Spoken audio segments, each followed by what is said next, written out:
Good evening and good afternoon. On behalf of the American Federation of Teachers, I'd like to welcome everyone to today's webinar on a conversation with Steven Spielberg, using Schindler's List in the classroom.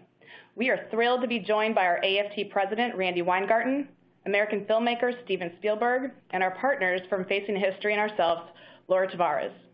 My name is Kelly Booz, and I run the AFT's Share My Lesson, our award-winning free educator site providing over 400,000 free lesson plans and teacher resources for pre-K-12 educators. By participating in this webinar, you are joining a growing community of nearly 1.4 million educators nationwide who come to Share My Lesson to collaborate and share best practices. Before I turn this webinar over to our speakers this evening, I want to cover a couple housekeeping items. First, we want this webinar to be interactive and engaging. At the bottom of your audience console are multiple widgets that we will use throughout the webinar to interact with you. These include the group chat, which you should be seeing an image of right now. Please go ahead and open up that group chat. I see a lot of you guys are coming from all over the world and joining us and telling us where you're from. Let us know where you're coming from. I see notes coming in fast and furious. And as I started the chat earlier, I'm coming to you from Washington, D.C. There's also the Q&A widget right next to the chat box. That's that purple box. And if you have questions throughout this webinar, or if you have any technical issues, you can send a little note directly into that Q&A box. And we've got staff that's going to be manning that box to deal with any technical issues. And then if we have time at the end, we'll be answering any questions. We're also going to be live tweeting during this webinar. If you have a Twitter account, you can actually connect your Twitter account directly within this platform and follow along and tweet along with us. Poll questions. I am pushing up a poll question right now, our very first question of the evening. So the poll questions, for those of you who are coming to us and want to get professional development credits for your participation today, the way that you can access your PD credit is that you must answer the poll questions that are going to be scattered throughout this webinar this evening. So we're putting the first one up, asking you what best describes your role. At the conclusion of this webinar, you'll be able to download a PDF certificate that showcases that you were part of this webinar and an hour-long participation. You will only be able to download your PD certificate from a laptop or desktop. So if you're on a smartphone or tablet, you will need to be able to log back in at a later date to access your PD certificate. If you miss a poll question, that's okay. You can come back into the platform and complete a poll question at a later date. We will send you an email later tonight with a link to access your webinar and certificate on demand. This link and your certificate are available up to a year after your webinar. Finally, a copy of the presentation deck and several supporting material are in our resources list, which should have popped up on the left side of your screen. Okay, so now it's my pleasure to get off this phone and kick this over and introduce our first speaker, who is the brainchild of the AFT's Share My Lesson and the reason we are able to host these exciting online events for AFT members and educators nationwide. Please join me virtually in welcoming our AFT President, Randi Weingarten.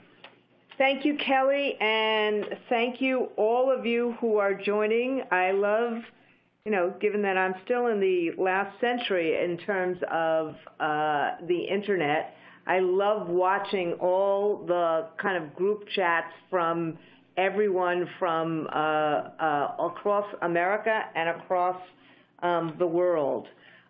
Before we begin, and I introduce two pretty amazing people in a moment, I want to take a minute to thank our partners in this endeavor, the National Council for Social Studies, and our partner who we've done a lot of work with, from the reaction to Charlottesville to so many of the other kind of hate incidents that have happened in the last few years, and how we as educators respond facing history and ourselves. And I understand that there are several teachers at the annual National Conference for Social Studies who are in Chicago right now in a conference room together. So thank you for being with all of us, as well as those across the United States and the world, as I said before. Now, you don't want to hear from me, with the exception of a couple of framing ideas. 25 years ago, for reasons that we are all pretty grateful, the filmmaker extraordinaire, the director extraordinaire, Steven Spielberg, released Schindler's List. And he told a powerful story about Oskar Schindler, a German businessman who was a member of the Nazi Party, who saved more than 1,100 Jews during the Holocaust, the most number of Jews that were saved by anyone during the Holocaust, by employing them in his factories. Spielberg, with his brilliant movie-making ability, taught us in this movie the lessons of courage, of resilience, of conquering hate.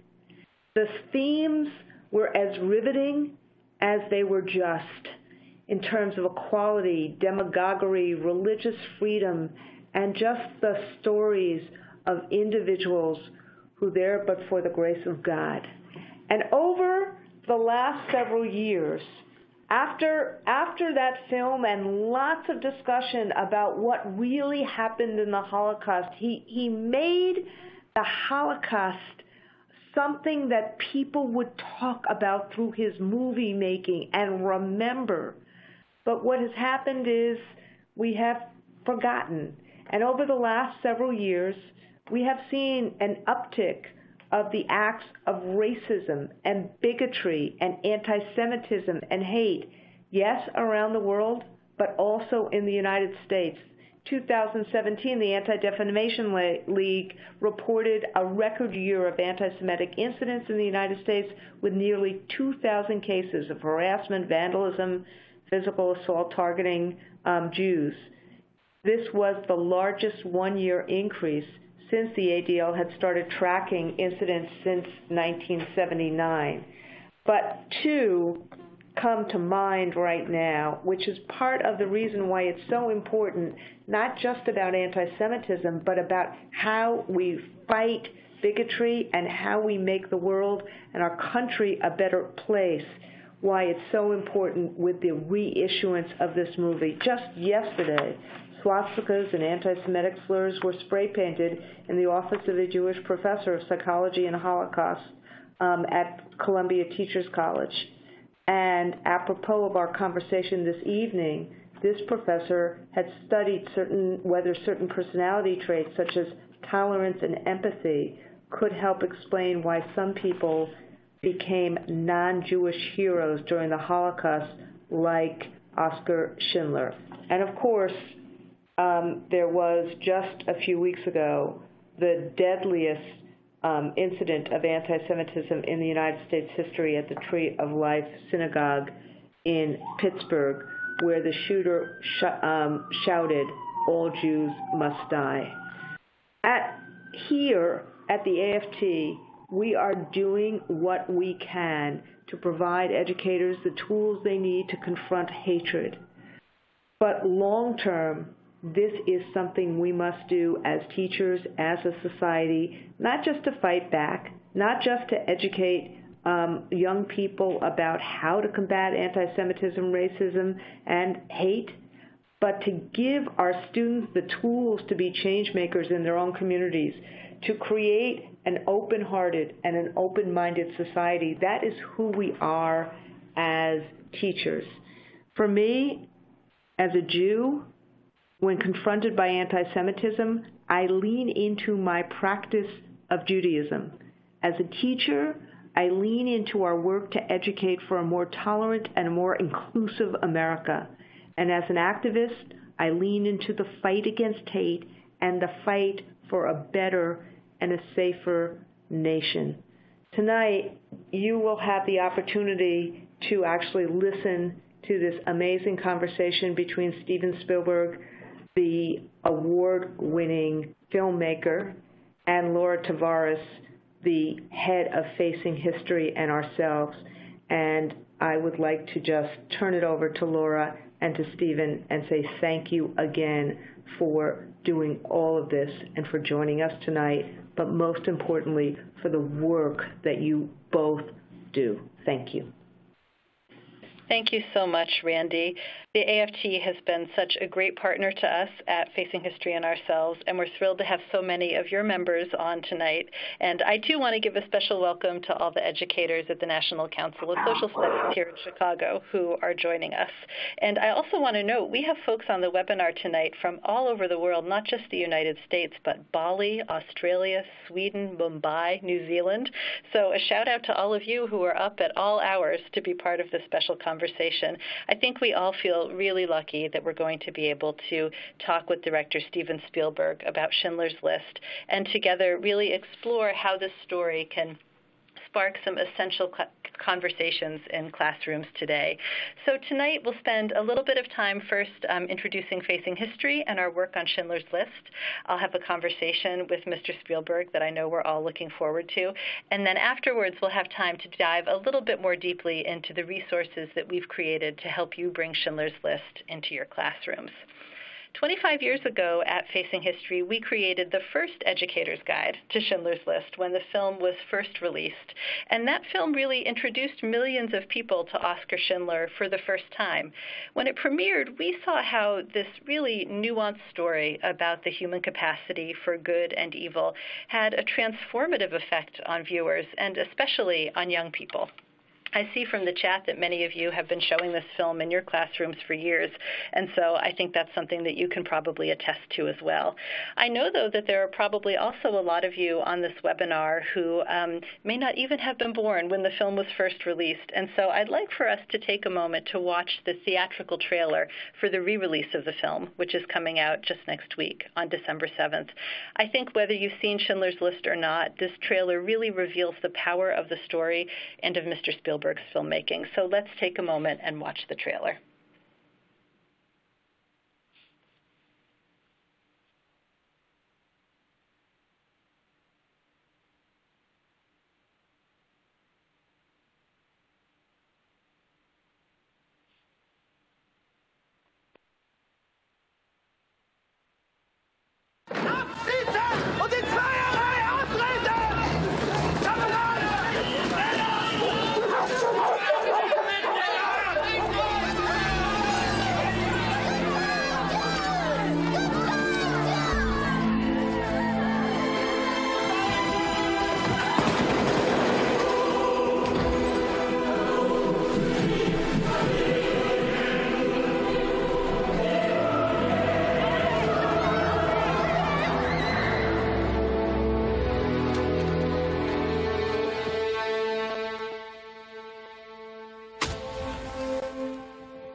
By law, I have to tell you, sir, I'm a Jew. Well, I'm a German. So there we are. You want these people? My people. I want white people. Who are you, Moses?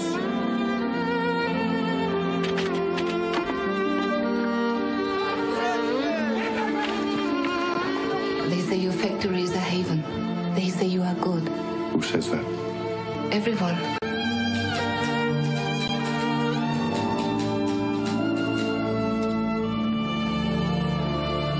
All you have to do is tell me what it's worth to you. What's a person worth? No. What's one worth to you?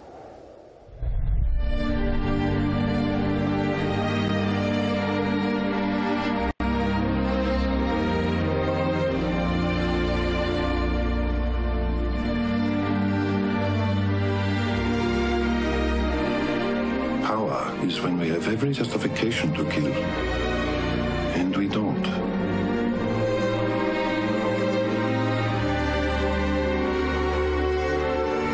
The list is life.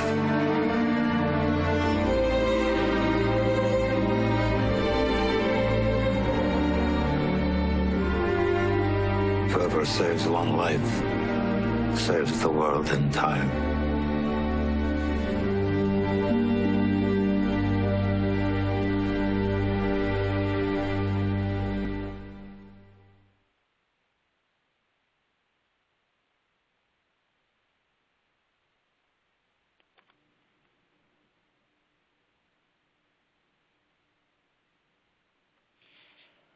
Thanks, everyone, for taking a moment to watch that. I think it's clear, even from the trailer, how this film arouses such powerful emotion and reflection. And those are experiences that I think we as educators really have to understand how to nurture and support in our students. So to coincide with the re-release of this film on December 7th, at Facing History, we completely rewrote our guide that we had created 25 years ago. And this time we made a special emphasis on how the film speaks to contemporary issues, some of which Randi was alluding to earlier, issues of collective violence, of hatred, and also of upstanding. All of the recent news that she mentioned about the rise of antisemitism, racism, and other hate crimes, including in schools, I think really reminds us of just how urgent these conversations are. In a few moments, we're going to discuss how film can be an entry point for exploring these issues and can really help young people to cultivate empathy and a sense of responsibility. I know that's something that Mr. Spielberg really cares about as well. Before we do, though, I'd like to spend just a couple of moments introducing the work of Facing History and ourselves to help you understand our approach. And as I do that, I'm curious to ask you to complete another poll and tell us how familiar are you with Facing History? I saw in the chat some of you are folks I recognize, and I think others may be completely new. So please take a moment to respond to the poll and tell us if you've ever done any work with our organization. And I'd like to share a little bit about how we approach bringing Schindler's List and the history of the Holocaust to students. Facing History is an educational organization that was founded about 40 years ago and has ever since been dedicated to helping students and teachers make this really essential connection between their studies at school and the choices that they face in their own lives. We were founded in Boston, and today we work with educators all over the world in many of the countries represented here. And it's exciting to see in the results of the poll that we've really got a mix of people who have worked deeply with Facing History and folks who are new to us. So welcome, everybody, and thanks for being a part of this conversation. At Facing History, we offer educators tools and resources to teach not only history, but also literature and other subjects in the humanities by really paying attention to some key themes that you see on this slide here on what we call our scope and sequence. Themes about identity and belonging, about decision-making and responsibility, and also about democracy and citizenship. We think that we can teach history in a way that explores its moral and civic dimensions by looking at hard moments when human rights were violated, when neighbor turned against neighbor, times when democracies were under threat or destroyed. Those of you who know our work might know about our case study, Holocaust and Human Behavior, or about work we've done on the history of race in the United States, including the Reconstruction and Civil Rights eras, or maybe our literary guides to To Kill a Mockingbird, to Elie Wiesel's Night, which I know many of you teach, and many other resources. What all of these moments have in common is hatred, prejudice, discrimination, and violence, but also courage and compassion and resilience. We know that these hard histories can be uncomfortable to study, in part because they're not only historical. They're part of our world today, too, as we see from the swastika graffiti in schools to the murders at the Tree of Life Synagogue in Pittsburgh. I think that teaching these moments well definitely means practicing critical thinking, but it also means inviting emotional engagement and ethical reflection into our classrooms, too. This type of learning that engages the mind, but also the heart and the conscience, I think is exactly what Schindler's List can offer. So tonight we feel so fortunate that Steven Spielberg is joining us to be in conversation. Mr. Spielberg's body of work, from E.T. and Jaws, the films of my childhood, to Saving Private Ryan, Lincoln, and just dozens of other iconic movies, means that he really doesn't need any introduction. So I'd actually like to bring him into the conversation with a different voice through the perspective of a dear friend of Facing History named Rena Finder, who is a Holocaust survivor from Poland. Rena survived the Holocaust because she was a worker in Oskar Schindler's factory, because she was on Schindler's List. And the film tells the story of Rena's own life. So let's take a moment to watch Rena and hear what she has to say about Mr. Spielberg's work.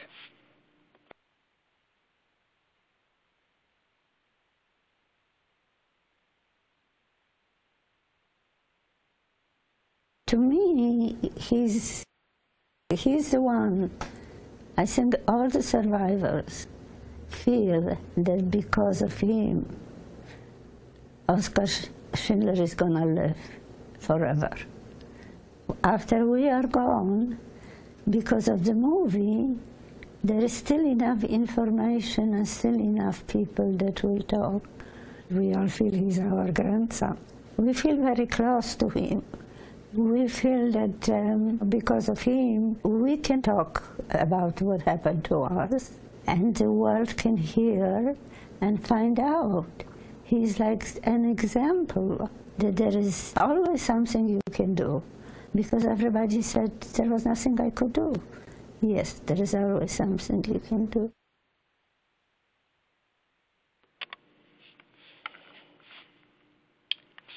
So welcome, Mr. Spielberg, and thank you so much for being here, and I bring you warm greetings from Rena Finder, too. Thank you, Laura, and I love Rena. God bless her. That's right. You know, in the clip that we just watched, Rena spoke about what Schindler's List meant for her as a Holocaust survivor. And I'd like to start our conversation by talking about what this film, Schindler's List, really means to you. I wonder if the meaning of the film has changed for you over the past 25 years. And I wonder what you hope today's audiences, especially young people, will see in it and take away from it. Well, I'm sad to say, but I think the world's actually in a worse place in many ways than it was 25 years ago, because some of the very steps that led to the Holocaust are surfacing again. Hatred and violence, racism, antisemitism, xenophobia. These are current events in the 21st century. This is not a distant 20th century memory. So, you see, for me, the film is more important than ever, especially for the young people today, who face a country and a world where democracy is threatened, where hate and intolerance seem at times to be condoned, where students have drills to learn what to do during a school shooting, and then young people face violence in their communities every single day. So, given the moment we're in, I hope students take away at least two lessons after watching Schindler's List. The first is the importance of knowing our history, because I really believe that we have to understand what came before if we don't want to repeat the same mistakes. I was just in Montgomery, Alabama, at the new museum and memorial on slavery, lynching, and mass incarceration. I was there about a month and a half ago. And it was such a moving experience, and it made clear for me the ways that we are still suffering as a country from the aftermath of slavery because we never fully dealt with enslavement and our history of racial injustice. And when you first walk in to the memorial, there's a quote from Maya Angelou. And I'm going to read the quote. The quote says, "History, despite its wrenching pain, cannot be unlived, but if faced with courage, need not be lived again." And that is what I hope all those who see the film will take away from it. And then the second lesson I hope students take from the film is what happens when people stand up for each other and against injustice. Because I think today that we adults are learning that lesson most clearly from young people. I was so inspired earlier this year when students from Parkland, after facing one of the most horrendous experiences any of us could imagine, totally committed themselves to making real change happen so that other students and other families wouldn't have to experience what they did in their classrooms. These young people, I think, are leading the way for a whole generation who is active and standing up, who understand the importance of registering to vote and participating in our country, and who are not afraid to speak truth to power. It's so heartening to hear you talk about that and to be reminded of the way that, despite or perhaps because we're living in such a difficult moment, young people are really finding their voices and speaking out. And I think that's something that a lot of people listening on this webinar can also attest to. I wonder, what that sort of awakening maybe was like in your own life, because in addition to Schindler's List, so many of your films invite viewers to think about human dignity, to think about how we are responsible to each other. And I wonder where you'd sort of locate those values in your own personal history. Was there a teacher or an experience in your own education that influenced you? Oh, my goodness, so many. I've been working on an animated film, and I recently learned that when you see an aspen tree, it looks like you're just looking at an individual tree, but in reality, that tree is part of an extensive system of trees, all from one seedling, and they're all connected by a single root system underground. And that's what I think about people. That's what I learned to think about people, also because of the way my parents raised me. You know, we treat each other as if we are individuals alone, but in reality, we're all connected. We just don't always see it that way. Look, I grew up in a home, that knew that we were all connected. My parents were my teachers. My mom loved people, and she thought she was a kid herself right up to the end of her life at 97 years old. She has this restaurant, had it for years, and our family still owns the restaurant. And my mom would welcome anyone who came in with a kind of energy and a kind of love and a real sense of community. And that community also came from my dad, who was a World War II veteran, and he knew what it was meant to be part of a unit of men who had to be responsible for each other, and we're all making a sacrifice for something greater than themselves. It's so interesting to hear about your family life. Thank you for sharing some of that. You know, I think when we think about teaching the Holocaust, which so many educators on this webinar do, and I don't know if you can see the group chat that's happening right now, but in addition to a lot of appreciation for your various films going on in the chat, folks are talking about all of the different resources and tools that they use to try to teach this history to students. But we know that one of the biggest challenges is that so much of what happened is just beyond our capacity to imagine. And even survivors talk about how they really struggle to convey their experiences. In fact, in the teaching guide that Facing History created, we begin with a poem by Sonia Weitz, who was Rena Finder's best friend, that begins, "Come take this giant leap with me." And I wonder, when you were making the film, which Rena says really brought her back into her own experience. She felt like it really captured her history. When you were making the film, what did you do to get inside this history, which feels so inaccessible? And how did you approach making it so palpable for your viewers? Well, you know, it's very important for a film to depict experiences accurately in order to honor the people who lived through it, as well as the 6 million who didn't survive. And some of our choices came from the acute detailing by Thomas Keneally, who wrote Schindler's Ark, the book, and also from stories that were told to me by Holocaust survivors. And we had many, many historians also that were advising us in both the writing of the script, Steve's Alien script, and in the actual production of the film. I just know that my most profound experience as a child with the Holocaust, and not even understanding what any of this meant, was my grandmother used to teach English to Hungarian Holocaust survivors in Cincinnati, Ohio. And of course, the greatest number of the survivor community is from Hungary, because that was the last country in Europe liquidated by the Nazis.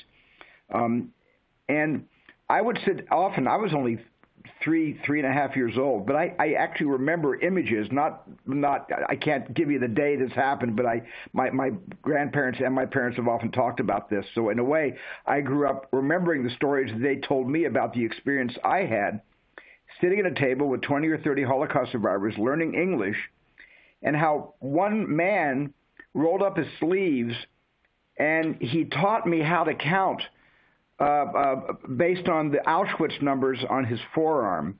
And remember, there was no Sesame Street in 1949, 1950.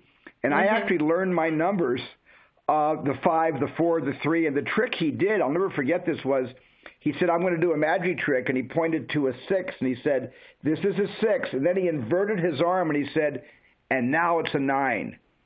And this is something that I think, in a way, somehow led me to want to tell a story of the Shoah, not the story of the Shoah, because there are millions of stories of the Shoah. 6 million of them we'll never hear, but there were hundreds of thousands more, which is why I started the Shoah Foundation to collect these testimonies. Also, let me just add that I filmed the movie in Krakow on all the actual locations, and it was like shooting in a cemetery. And I think the entire crew and the cast felt a responsibility and also a deep, deep reverence to the way we comported ourselves. And usually movie companies are loud and they make a lot of jokes, and we're talking about current events. For 4.5 months in Krakow, we did nothing but tell the story almost in silence. It was a very eerie experience, but it's because we were so profoundly moved by all the locations where Oskar Schindler lived, where the Plaszow forced labor camp existed. We shot at Auschwitz, just on the outside of Auschwitz, but we used the gatehouse. And we were changed. I don't know anyone, certainly those who I've kept in touch with the closest, members of my cast, I don't think any of us have been changed more profoundly by any motion picture production than collectively the way we were moved in the making of Schindler's List. Thank you. It's really extraordinary to get the insight from you about what it was like to make the film. And, it strikes me there's such an interesting interplay here between that experience of proximity and, being in the places or being with the people who really lived this history, and the role of imagination. One of the things that we do in our teaching guide is really invite students after they've watched the film to reflect on your choices as a director, your artistic choices, the way use of music in the film, the use of color or the lack of color, characterization. And I think at a time when, we look at the generation of survivors who can go to classrooms and tell their stories, that there'll be a time soon when that's no longer possible. The proximity offered by eyewitness, by the Shoah testimonies, and also the role of art is just going to be ever more important. I think you are acknowledged by all of us here as, a master filmmaker, but really a master storyteller. And I'd love to hear you talk a little bit with us about how you understand the role of stories in fighting hate or in making positive social change. Well, everyone's a storyteller. Everyone listening to this is a storyteller, because I think storytelling is a fundamental human act. I think storytelling is human nature. I think it's how we make sense of ourselves in the world. And it's also why I picked up an 8mm camera when I was 12 years old, and why I still love making movies and telling stories to this day, because I'm still trying to make sense of myself, and I'm still trying to make sense of the world I grew up in and exist in today. I strongly believe and have seen time and again how storytelling can shift the way we look at each other. And that's only if we're willing to listen to the stories others have to tell us. So patience is a big part of this. For years we worked with StoryCorps, which is the largest oral history project in America. And StoryCorps invites two people to sit together in a recording booth and talk to each other about each other's lives. And, Dave Isay, the founder of StoryCorps, says that no matter who's sitting in that booth, no matter their background, their political affiliations, or their age, or the disparity in their ages, at the end of the day, the stories they tell each other are always about love and being human. So films and TV, podcasts, short videos, they allow us to tell those human stories to a broad audience, or to anybody who will listen. People are often willing to come into a dark theater or watch something on their phone about someone they would never think to invite into their home. And yet, after seeing that person's story, they can suddenly relate to them on a human level. So I think storytelling has the power to open our hearts, and it opens our minds, and it helps us to begin to respect what makes us different and to celebrate the things that make us also so similar. Thank you. I have one last question for you before I know that we have to let you go, and it's this: the story of Oskar Schindler and Emily Schindler, and even the story of Amistad, a film that you made later, were both relatively unknown, I think, by the general public before you made those films. And I wonder what other transformative stories are you kind of holding on to, or are you aware of, that you think should be more widely told and heard in this moment? Well, there's just so many. It's impossible to make films about all the stories that need to be told, which is why I started, the USC Shoah Foundation, so that Holocaust survivors could tell their stories and could ensure that those stories would live on for all the future generations. We now have 54,000 survivor testimonies, and our collections expanded beyond the Holocaust. So, we now span the Armenian genocide more than 100 years ago, and and we also are telling the story of the Rohingya genocide in Myanmar in 2017, and so those are the stories unknown to most people. But the ones that need to be known, these are the ones that need to be known as well. And I know your students and you as teachers also have stories that you want to tell each other and to tell your students, because I think that teachers today, have an especially challenging job to help students make their way in a complex world that feels like it's constantly changing. Where are the rules? Where's the civility? Where's the decency? You have a tough job. I know you're experiencing it every day in the classrooms, and I totally love and appreciate all the work that all of you do to make sure that the students are learning our history, can ask good questions, and aren't afraid of tackling the tough subjects, and empowered to be upstanders, not bystanders, to the history that's being made today.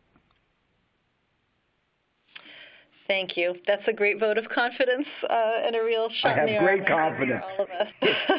I have great confidence in the entire teaching profession. Oh, we need you now more than ever. Thank you so much. I have to say, it really has been such a pleasure to be able to have this conversation with you. And I've always admired the humanity that comes through in your films. And sitting here talking with you, I realize that's because there's so much humanity in your presence. So we are just really grateful that you could come and be present with us tonight.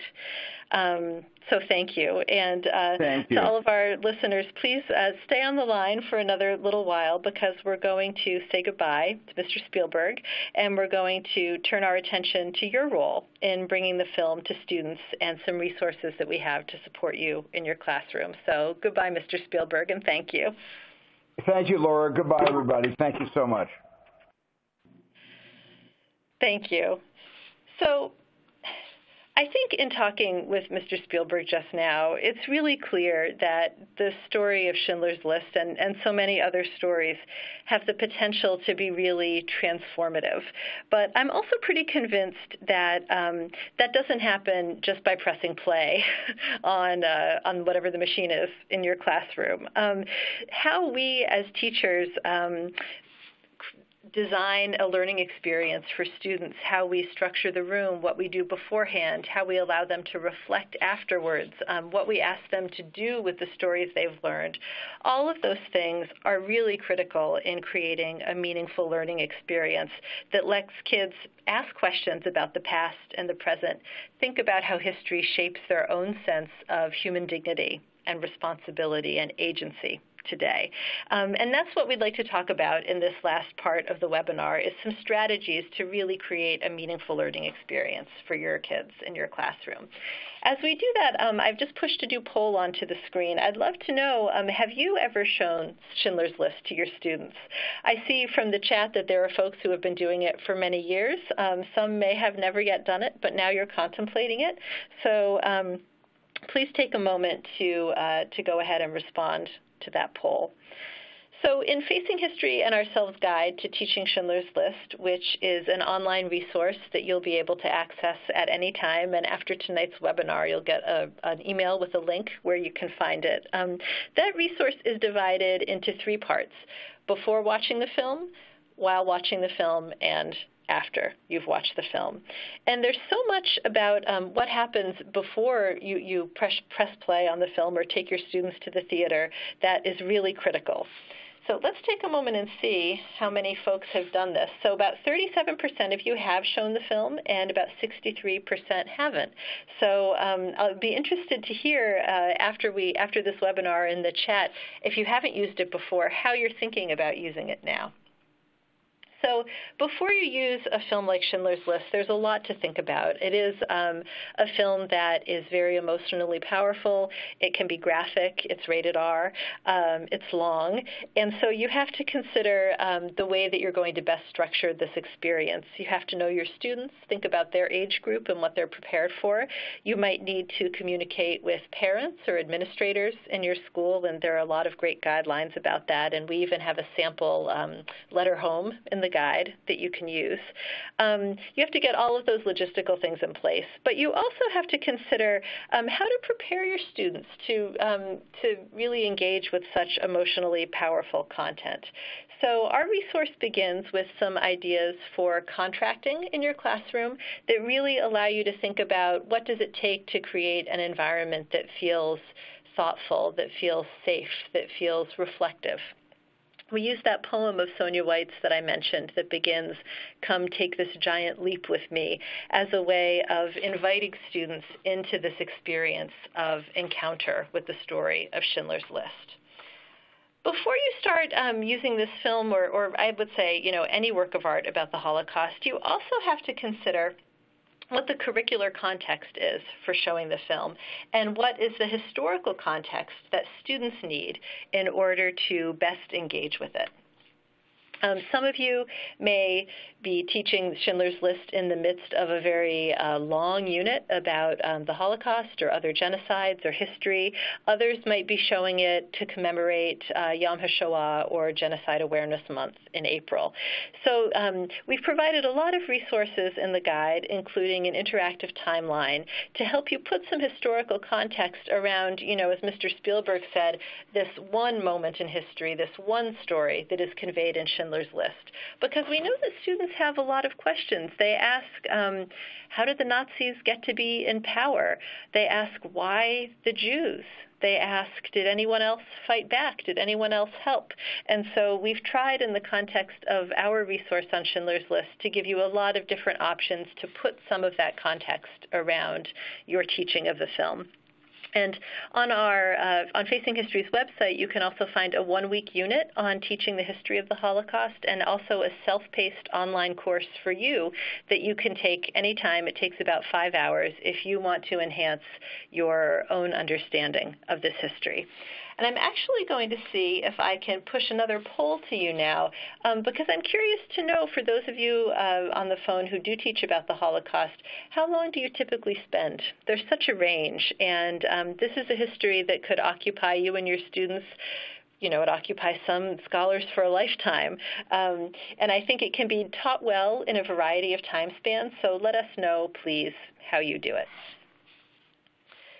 So something else to consider when you're thinking about showing this film is how you're going to show a film that's over 3 hours long. Some teachers, actually teachers of 20,000 students next week, will be going to see the film in theaters on free screenings that were sponsored by Mr. Spielberg's organization. And some of you listening may be able to take your students to a screening in a theater, or you may be able to set aside time in the school day when you can watch the film all in one go. However, often it's going to be the case that you have to break it down into sizes the length of your class period. So I want you to know that within our guide, we've provided a resource that makes some suggestions for how to chunk the film into class period length sequences. And I think it's also important in that light to consider how you'll help your students manage transitions. Because if even watching that trailer was so powerful for many of us earlier in this webinar, think about how it is to be in the midst of the film and then have to go off to lunch or PE or math class.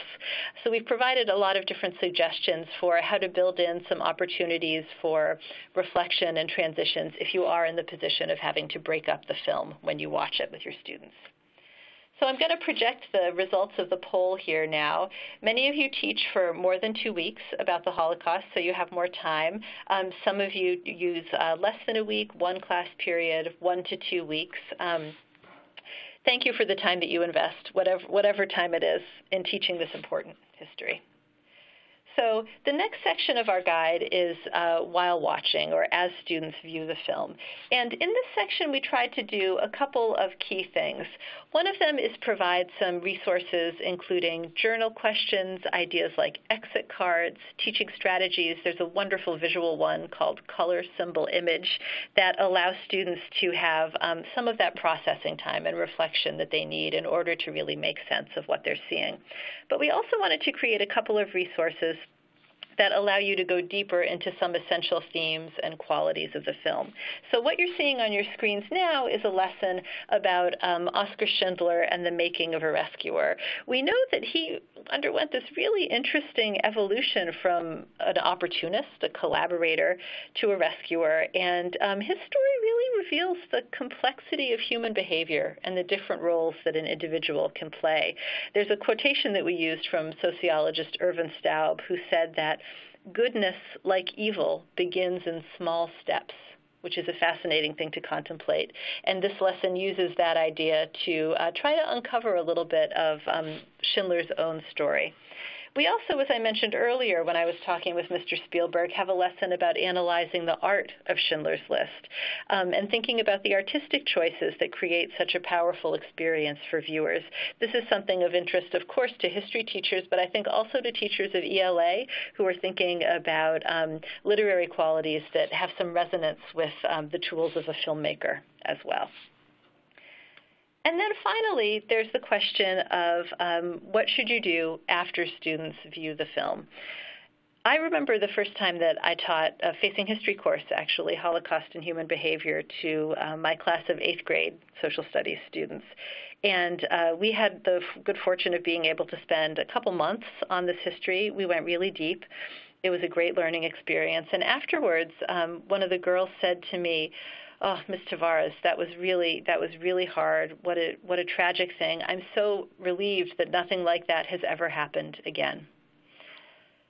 And that was such a reminder to me that we have to continue the story with students. We have to let them know the ways in which the history of the Holocaust spurred the creation of a better world in many ways, but also the ways in which these challenges are very much still with us: hatred, persecution, collective violence, and genocide.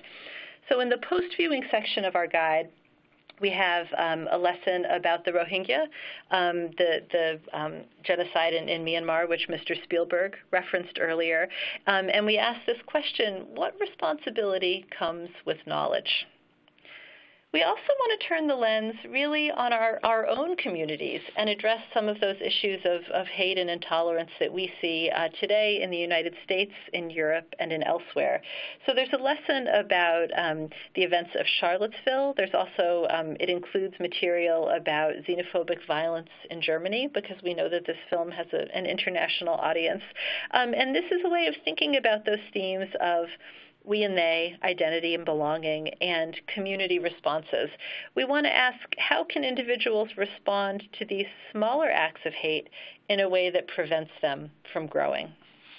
And so finally, the last lesson in this guide to teaching Schindler's List, which I don't have a slide for, but I'll tell you about, is called A Toolbox for Standing Up to Hatred. It includes a video message from Rena Finder, who you met earlier, the survivor from Schindler's List. And this is a really interesting activity that can also be an assessment that asks your students to think about what are the tools that they have, the literal tools, the sort of mental, spiritual, emotional tools that will allow them to stand up to hate. So all of these things are things that you can find on the Teaching Schindler's List guide. You'll get a link at the end of tonight's webinar. But I also want you to know that at Facing History and Ourselves, we have many other resources, including a very large comprehensive case study called Holocaust and Human Behavior, and also a guide to teaching night, which I see from the chat that many of you teach. So I hope you'll go online and find some of those resources that may be helpful to you as well. And I see someone has thoughtfully posted a link in the chat to the guide, so thank you so much for doing that. So we have a few minutes now before the end of our webinar to respond to a couple of questions that you've been posting in our Q&A pod. And so I'm going to ask my colleagues who have been monitoring these questions to maybe feed one to me, and I think Randi Weingarten is also here and available to answer a question. Thanks, Randi. We would love to know Thank you, Laura. what educators have been wondering about. Yeah, Laura, this is Kelly. I'm going to read the first question and pass it over to Randi, and then please jump on it too. I think this is a really good one and really kind of contemporary issues too. How do we get others, especially our students, to look outward and help others rather than thinking we need to just stick with our own in the face of difficult issues, such as what has happened to the asylum seekers trying to enter the United States or hate crimes that affect their particular communities? So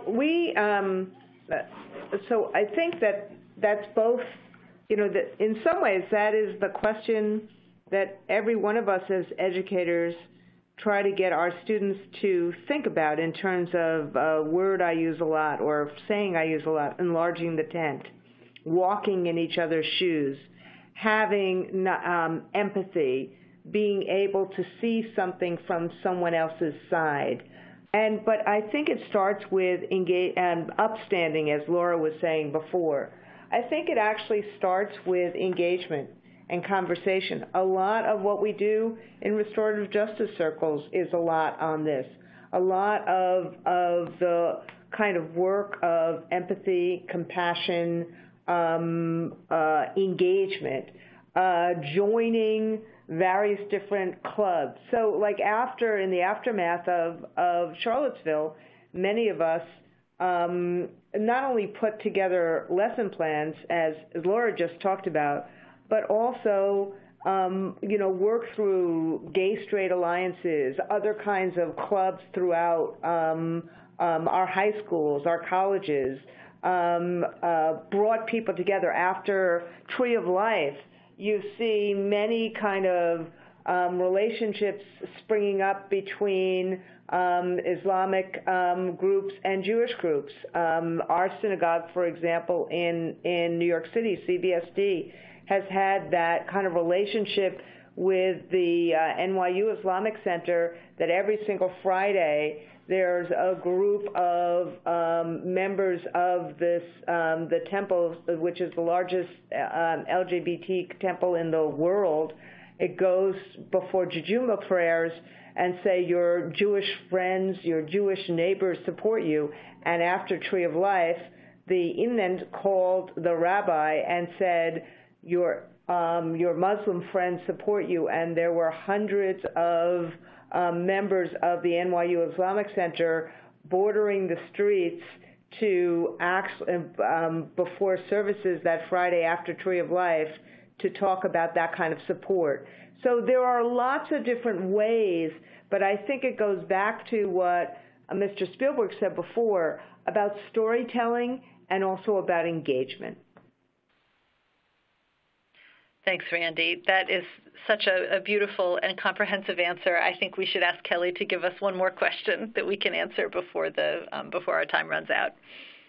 Yeah, no, this one's to you, and probably a faster answer, and we can probably sneak another one in. But there were several questions about the age appropriateness of the film, and what are the different ways that you can capture the film and the stories and the lessons based on the different age groups.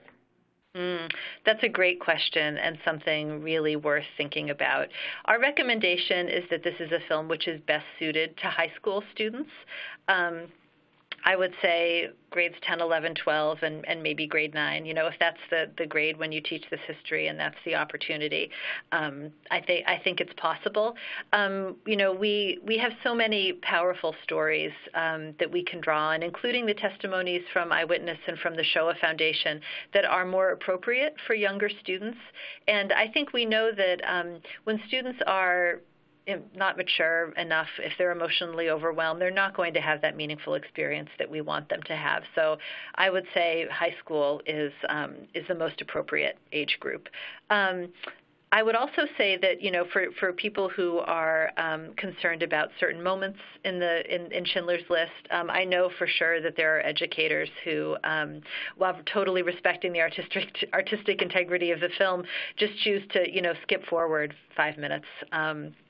So that they're able to show the film while leaving out some scenes that might be particularly problematic. But I saw so much incredible discussion on the chat tonight with people sharing so many really meaningful resources for teaching about the Holocaust. So if you are someone who teaches younger students, please know that there are many things for you, and they'll also be meaningful. Thank you, Laura. And I'll end with one more question too. And Mr. Spielberg talked about teachers today, and just asking even the question of where are the rules, where is civility? And I know that Facing History and ourselves does a lot of work on how to have good civil discourse in the classroom and to teach critical thinking skills. And I don't know if you can kind of address just those are very fundamental, important skills and the resources that you have to help our educators. Thank you so much. That's a great question. I think teaching about and really giving students the experience of what it means to have civil conversation is something that happens all the time. It's something that might be located within your curriculum, but it's also located within the culture of your school. It's located in how students see the adults in the building interacting with each other. It's in how the chairs in your room are set up. Can students see each other when they speak? Can they be sort of, face-to-face and human with each other, at least sometimes? So there's a lot that's really, I think, about school and classroom climate. There are, however, so many terrific strategies that you can practice really in and through the teaching of history, even the example of doing contracting before talking about Schindler's List and the kind of emotional openness and care that I think is cultivated when students talk about this film with each other. That's really a social emotional learning moment. And in our guide called Fostering Civil Discourse, which we can also share a link to, you'll find many additional strategies, not only for contracting, but for ways to structure conversation in your classroom. I also wanted to let you know that we have a new initiative about teaching current events. And of course, so much of talking about current events today is about approaching it in a way that restores civility, that teaches students how to talk about difficult issues in a way that is productive and respectful. So we'll also include a link to our page on teaching current events in the resources that we share with you after this webinar. Laura, terrific. I would love to give both you and Randi a minute or two to say some concluding words, and then I will end with the final housekeeping items to remind folks of where they can download the PDF certificate for participation tonight. So Laura, why don't we start with you? Sure. Well, Kelly, thank you. Thank you, Randi. And thanks to all of you who came from so far to be part of this conversation. Believe me, I am just as excited as you about what just happened. I think it was really a privilege to hear directly from Mr. Spielberg. And I hope it will really spur all of us to take those messages about compassion, empathy, stories, agency, really into our own practice as educators. We at Facing History are here to support you in that work, and we would love to hear what you do in your classrooms. So please stay in touch with us. Thank you, Laura. And Randi? Thank you, Laura. And I think, today was one of these moments where culture met teaching and teachers, and the honor that Mr. Spielberg bestowed upon teachers in terms of taking the time with Laura, your great interview. But this is what we all do together, having these webinars, being able to give people access to information, having these platforms. That is who these great partner organizations are for and with each other in the furtherance of helping all the teachers who are on the phone actually navigate through and do, as Mr. Spielberg said, the most amazing work that is more important today than ever in terms of helping to create a more open, more inclusive, more diverse, more empathic, better society. So I just want to say to all of you, thank you so much for joining us today. And Laura, to you, thank you for the work that Facing History does. And thank you, everyone. And thank you, Kelly, for the work Share My Lesson does, for the work collectively we all do. Thank you.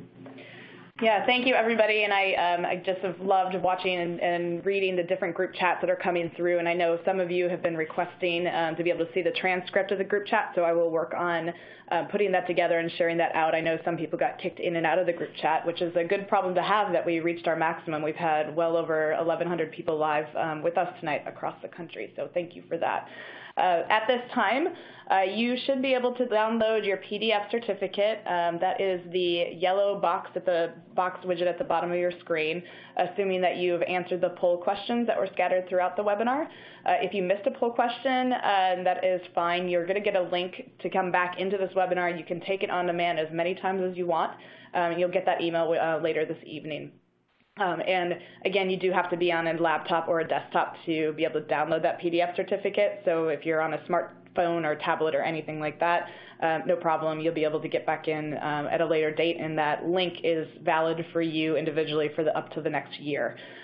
So please take advantage of that. My other big request is once I end this webcast, there's going to be a little evaluation and survey that pops up. We would love to get that feedback. We're passing all that feedback on to not only Facing History ourselves and to my colleagues at the AFT, but to Steven Spielberg's team as well. So there's some questions that would love to hear your feedback. Please share them. We're also passing on the questions, several questions directly for Mr. Spielberg tonight. So we'll be passing on the group chat and the Q&A to Mr. Spielberg's team as well. Randy, Laura, it is an awesome pleasure to be able to do this event, and this one definitely takes the cake, I think, in terms of the different content and webinars that we can do. So thank you again, and thank you to all of our incredible educators that come to us all over the country, to my fellow social studies educators that are in Chicago. I wish I could be at the conference with you. And to our Facing History team, and to our AFT teachers and our Share My Lesson teachers. Thank you, everybody, and good night. Thank you, Kelly. Good night.